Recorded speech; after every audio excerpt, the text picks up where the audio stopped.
everything we are doing here is based on the market response. So, is farming lucrative? It is. You know, one thing we need to understand about farming is that Yes. if you choose farming, it should be a full-time job. Farming is on another level in Zambia. This is a fish farmer who is doing wonders. He's a good example that anyone can start small and grow bigger. Now one of the biggest fish farmer in Zambia is now on a level of exporting fish. Catfish and tilapia. Which one is more lucrative? Catfish Is more lucrative. No way. Wait. So you're saying catfish is more lucrative, and yet you mentioned over there that catfish is much easier to keep, much easier to maintain. The cost of production is low on catfish as compared to tilapia. The cost of production is low on catfish, therefore you get more revenue. We spend very little on catfish. To produce catfish, we spend very little on feed, on aeration. But on the tilapia, we have to run the pumps every time. If you check the pump which is running now, water is going in the tilapia pond and the tilapia hatchery mostly. But in the catfish pond, I don't remember last time they aerated. Now this is algae developing, This is algae. But the catfish, they are very strong. You know, they are fish for, in fact, most of us are Africans. Yes. It's the fish we have to grow because they suit our pocket. Can you repeat that again? People have to understand, you know. Because you see, the catfish is something that us as Africans, we have to discover. Because it's mostly the fish for us Africans. The catfish suits our pocket. Because it's not expensive to keep. So it's not expensive to keep. Look at that water. Yeah. And then I can show you the other water where there's tilapia. Is it come there? here? Yeah. Come here. You look at that one and look at this pond where there's tilapia. Yeah. You get to know that tilapia requires a lot of aeration. You need a lot of aeration in tilapia. You need very good quality water. You see, but catfish, they can use the same oxygen we are using, and they can use the oxygen in the water. You've seen this. This is clean water. This is very good quality water with good oxygen. You see, and then when you see this water, we need to be aerating almost every day, to be putting in fresh water so that there's more oxygen in here. That is tilapia. And tilapia needs to eat very good food. Oh. Now, very good food is expensive. So it's only food, mostly the fish, it's the fish for rich people, you see, who can manage to grow it. And when you move across the world, you find mostly establishments that have managed to produce a lot of tilapia, they have a feed mill. They can produce feed locally there with a proper formulation. They feed their fish very well. Then the fish grows very well. But when you are depending on just buying two from there, three from there, even the source you are buying from is very poor, is of very poor quality. You are going nowhere. It's very difficult. So catfish is easy to keep. You see they have been in that bucket maybe for 20 minutes, 30 minutes. They can't die. They will still maybe be there for the next 20 minutes. They are just using this oxygen for breathing. Then they'll be taken in the unit where they are going to be kept for the night as the hormone is working. So it's same thing in the ponds. When they're in the ponds, you can feed them on the black soldier fly, you can feed them on the shima, you can feed them on the chicken waste. You can feed them on the leftovers from the processing plant of chicken or meat. They'll eat, you see. When you have maybe some babies of tilapia that you don't need, they have already produced, you can put them there, that is food, they will eat them. So it's very easy to keep catfish. And if they don't eat today, they will not lose weight too much. And their conversion ratio, food conversion ratio is very good. Amazing. You see, they are very efficient in the manner in which they convert food. Because when you get this fish, put it in the pond, same age, get the catfish, put it in the pond, same age. Catfish will grow even 3 times than this one. This one will be reaching 300 grams. Catfish is 1.2 kg. That's the way they do. You see? So as an African who doesn't Which way should we use? We can go even this way. Okay. As an African, we have, the problem we have is resources. It's financial problem. Yes. That's the most biggest problem we have. We have a financial problem. So if we need to succeed, if we need to do well, we need to keep a species of fish that doesn't too much drain on our financials. Amazing. We need the fish that is easy, cheap to keep, which feeds on a variety of food sources without being stressed, without being affected in terms of growth. And we have that here in Africa. This one is there. Look at Nigeria. Why do you think Nigeria has been on the top list for producers of fish in Africa and in the world? It's this same fish which has given them. How do they manage? They feed it on a variety of food. They feed it on a variety of food sources. So you're saying Nigeria has been able to produce the highest number of They fish? are the largest in the world actually right now. If we look at the statistics, they produce a lot of catfish. Yes. Yes. Then those guys, our friends in the Asia, they are producing a lot, of course, but Nigeria is doing a lot. So there, we put them there in the tanks there. We don't aerate, we just stock them there and they grow just using natural water. There's natural aeration. The only thing we do is feed them. That's it. We just feed them there. They are in the cages. Yes. We just. So you're only using this part only. Just this part here. Okay. Yes. So we just started recently. We have to be going this way and that way. Here, there's high level of oxygen here. Oh. So there's perfect aeration here. So we move the fish from there. We put them on the water here. I've been doing this kind of business. This is my 8th year. Oh. Yeah, so I came here early 2017. 2017. Yeah, so it was a jungle by then, and I came to set up this operation. In the initial stage, I was just doing tomatoes, the green maize, cabbages, rape. That's what I was doing here. Then I moved to my main program. I came here with the full kit, work suit, and so I got 2 employees. The ones I was working with. You started with 2 employees. Actually, it was 1. Then the second one, I got him to assist us to dig this pond. So I was putting on the work suit, and we were digging here. So actually, it used to appear like we were too much suffering, So people used to come and give counsel, religious men, elders in the community, because they knew I was, according to the community standard, I was very learned. Because I had a certificate in general agriculture. Yes. I had a certificate in teaching, and I had a BSc in aquaculture. So I was considered to say this guy is learned. And they were saying I was supposed to be found mostly in the city and enjoying the air-conditioned space in the offices. But this is my first pond that we did, pond 15. We did this pond and stocked it with 250 pieces of fish.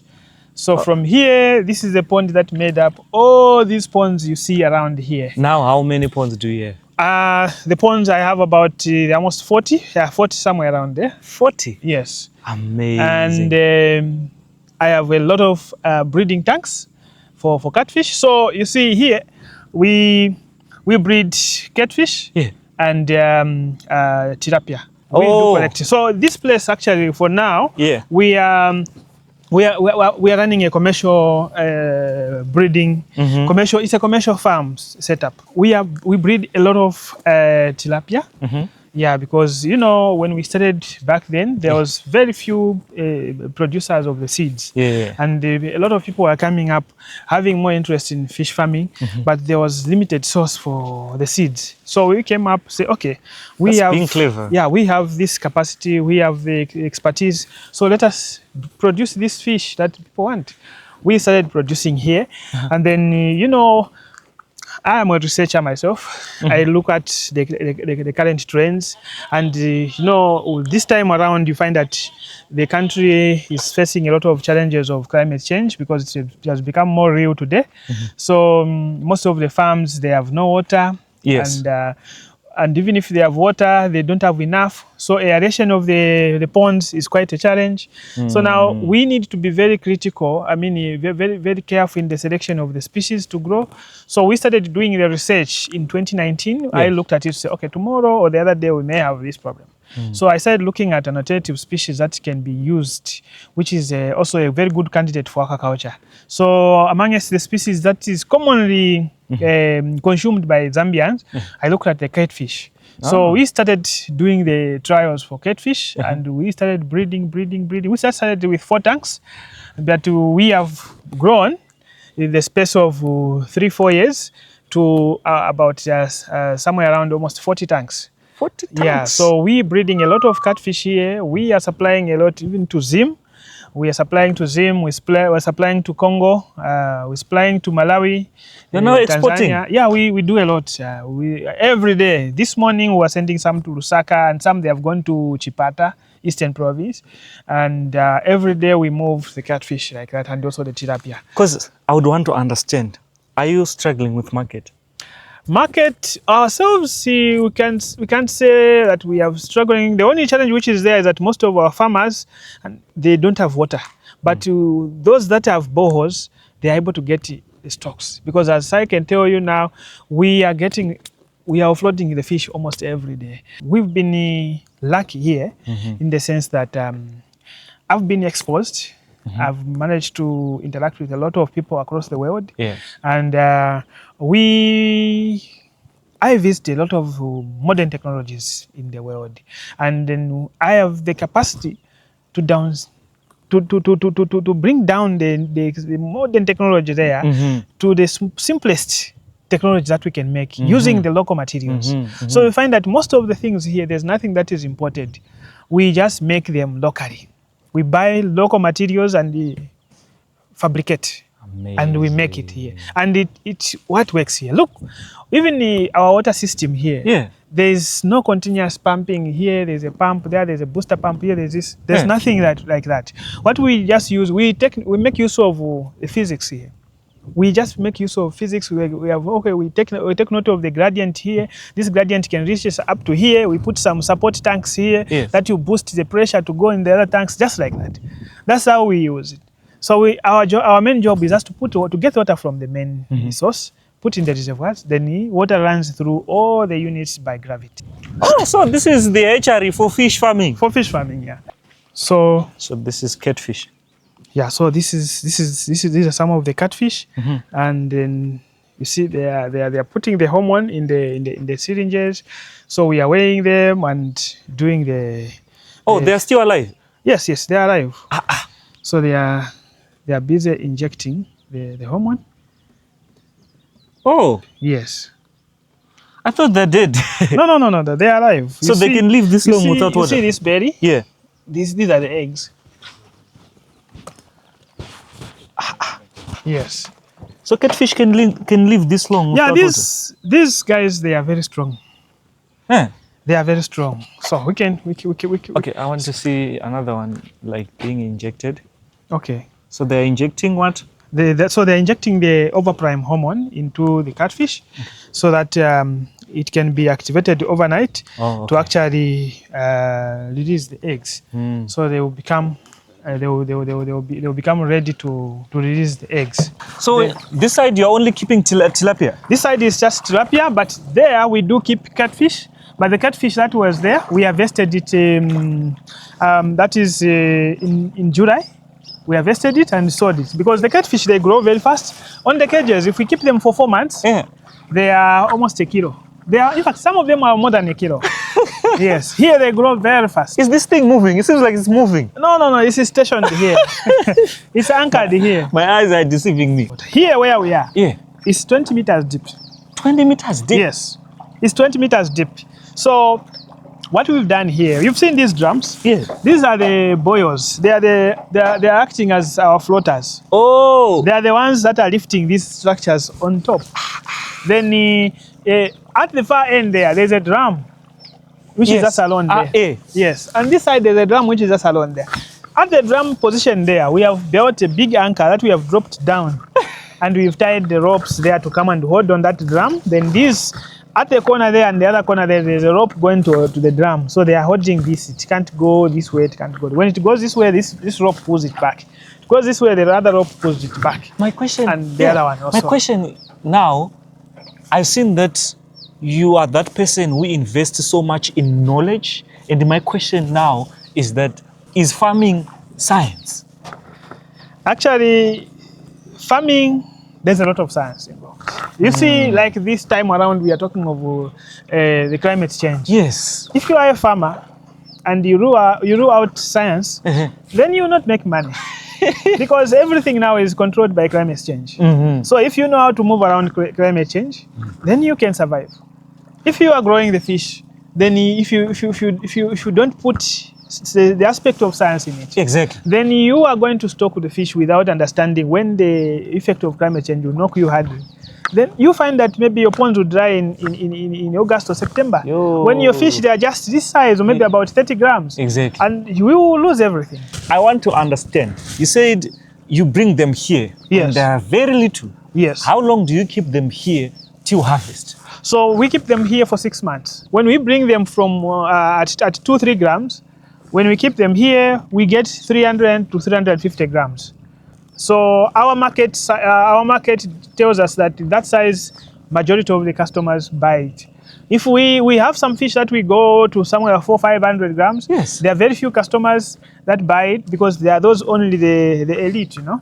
They are the ones that mostly buy that kind of size of fish. But majority of the people that we sell to, they like average sized fish. Average size. Yes, that's the size they want, because if it's too big, they will just buy one fish, which is maybe one kilo or 500 grams. So you need to study your market also. Definitely, you know, everything we are doing here is based on the market response. Oh! Yes. So, you know, before we set up the hatchery, we did a market research. So we did a lot of kind of training countrywide, even beyond the borders. We trained people, and during the trainings, we were evaluating the needs of people. And we discovered, okay, people need this, and this product should be provided to the people. Then when we go around, we go around the butcheries, we go around the restaurants, we go around the hotels. We just go to the hotel and buy a cup of coffee, sit there and ask them, say, okay, so you guys, how much is your meal for fish here? Say, no, fish is so much. But why is the meal for fish expensive? No, it's difficult to get fish. What? I said, it's difficult? When I can produce fish for you. You are clever, you are a clever man. We tell them, say, okay, they say, no, how can you produce fish for me? Okay, let's go tomorrow, I can come and pick you. Ooh. You go to my place, you come and see the fish. I bring the hotel guys here. Yes. I show them, you see this fish? How many days can the hotel feed on this? We can feed on this for many months. Okay, this one, okay. So how are you going to proceed now? Let's go, we give you the contract for supply. That is the way we proceed. You know, you said something that is very clever. You go to them sometimes, you look for them. We don't have to look for a customer. There are some customers who look for us because they've heard about us from somebody else. But our job is to look for a customer and make sure we tell them what we have to offer. And they come and see it, because people don't buy before they see it. Exactly. So they come and see it. If they don't come here, they will see it from someone by the explanation of their colleagues. Say, no, we went there, we saw it. Then they have also seen it. And then they make a decision. Oh. They'll buy and we deliver, or they buy, they come and pick. I don't have a work schedule. I work at night, I work during the day, I work on Sunday, I work on Saturday, every day I work. I have no resting day. And the resting day, I rest only when things are okay. When things are okay. Yes, when I pass through this operation, things are moving well. Pass through there, things are moving well. I come here, the fish are happy, they are jumping, they are dancing for me. I go everywhere around, there are no mortality, everything is okay. The feed stocks is well, sorted out. Then I can just disappear and rest. So a businessman at the end of the day has no rest. There is no rest. You have to think every time, because, you know, we have to take care of the fish. We have to take care of the guys that are taking care of the fish. We have to take care of the customer. We have to take care of ourselves. And we have to take care of the system itself. So there is little time left for ourselves to rest. We export a lot of fish. We export the fingerlings. We export these big fish. We export smoked fish. We do smoke. We do charcoal grilled fish. We export them. A lot of people come by from Congo. They get them from here. If I'm to start fish farming today, would you encourage me to start with catfish or tilapia? I would encourage you to start with catfish. You see, majority of the people, we've not just discovered this, and there's nobody to tell us mostly, because sometimes the platforms are not there. You know, majority of the people that are engaged in farming today, Yes. most of them they are in full-time employment, and they just have farms there where they go on over the weekend and stuff. Yes. Catfish is very good, because when you keep catfish there, there'll be nothing like, the guys store fuel, they didn't pump water, or there was load shedding, this and this. The catfish will be stable. And at the end of the day, you find that catfish, their food conversion ratio is 1.1 to 1.3. So it's cheaper to produce catfish. And at the end of the day, when you have very little knowledge of fish, the catfish, they don't require you close provision. No. You can keep them there and forget about them. You're just feeding them once, they'll be okay. So my question now is that in Africa we are having food shortages, and yet we have a good environment that we can grow food. Do you think that the reason why we are having food shortages in Africa, it's because of ignorance? It's not necessarily, but I can say 50% yes. 50% is just because maybe, we stick so much to traditional beliefs. You see? Sometimes we think the only fish that should be eaten is this one. Yeah. But we don't look at other alternatives. We don't have a lot of abilities to explore alternative options. Yes. For example, if you eat shima, if there's no shima, you die. You see? We need to explore other alternatives. If there's rice, there's potatoes, there's spaghetti. Yes. Explore other opportunities that you can utilize to survive. So here, this fish, right now we are trying to say the cost of feed is gone up too much. Yes. Globally, there's a problem of feed cost. So what do? Explore the next option. The next option is cheaper to grow. You see, it's just more scientific when producing the babies, the fingerlings, but growing them is very easy and very cheap to produce. What do we need to teach people? What should we do to lure a lot of people to start doing this kind of business? We need to create some awareness. Programs that will be centered on awareness on how people should survive, different alternative ways of survival, alternative ways of growing this nutritious food. We need to provide that, because I have the audience that I can access. But the huge spectrum of this audience can be accessed by the governments. The governments needs to invest in alternative sources of these food production systems that will be very sustainable, that will not demand so much finances to produce them. That's what we need to do. And we need to invest more in these kind of simple systems. Amazing. Because if we don't do this, time is coming when our population is going to explode, and people will start fighting, people will start dying, people will be malnourished, there will be a lot of malnutrition, food will not be there. At the end of the day, this same catfish we are talking about will be food for the rich people. Tomorrow, it will be food for the rich people. True. But if we don't make it the habit of exploring alternative options, we may find ourselves in a situation where we don't have food. Look, the catfish we are talking about is there in this water body. Yeah. It's there naturally there. Sometimes they get caught in this drum. Tires of put here. Yeah. But people, previously they never used to. Even when someone comes selling fish, there's catfish, there's tilapia. People will not buy the catfish because they preferred that this is the fish that is consumed. Because the time they were born, the fish they used to see home being cooked is the tilapia. Oh. You see? So they think that's the only fish which is edible. And they've heard from somebody who is a religious man says we don't eat things that have no scales. So now, these people who follow that, and then they don't, we respect those things, the beliefs that we have. But at the end of the day, when we have the majority of populations that need food, we need to look at this. What really will help us survive this kind of situation? Because we need to be exposed to nutritious food. And this catfish, is very good. It has very good omega-3, and it improves a lot of immunity. You see, the immune system of people it improves a lot. The soup is very thick. Someone suffering from ulcers can enjoy it very well because the soup will seal the wounds in the stomach. It's very nice. So at the end of the day, we need to make sure that this fish is explored, which is very climate resilient. It has 2 organs, the lungs and gills. You have run out of money completely in your pocket. Yes. This guy will just be putting the mouth on top there and using this oxygen, and it will not die.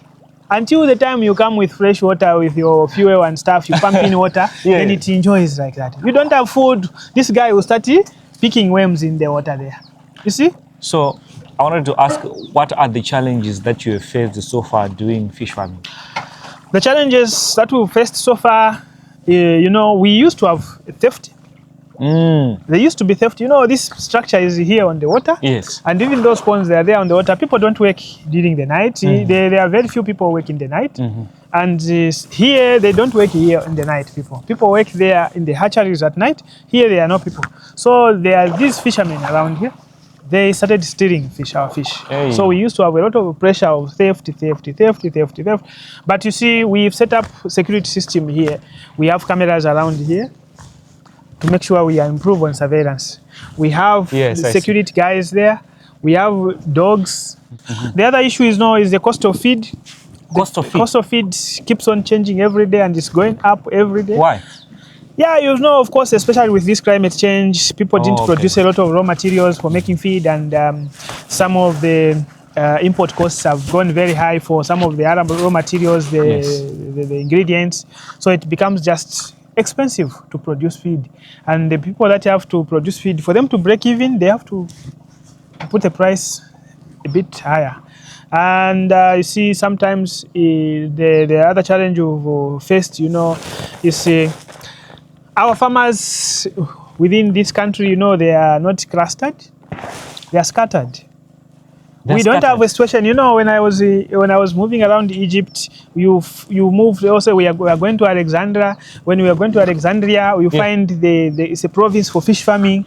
Everything you see is fish farming. Here it's not like that. Here you may have one farmer here, the other farmer is maybe 50 kilometers from here, the other one is 100 kilometers from here, the other one is 1,000 kilometers from here. So for us to even maybe supply our services to these farmers, it comes at a very huge cost because they are very far. We have to send, like this morning, one of our drivers left early in the morning here, going to Chipata. This way is just maybe 3/4. He has covered only 3/4 of the journey. You know, he is still on the way.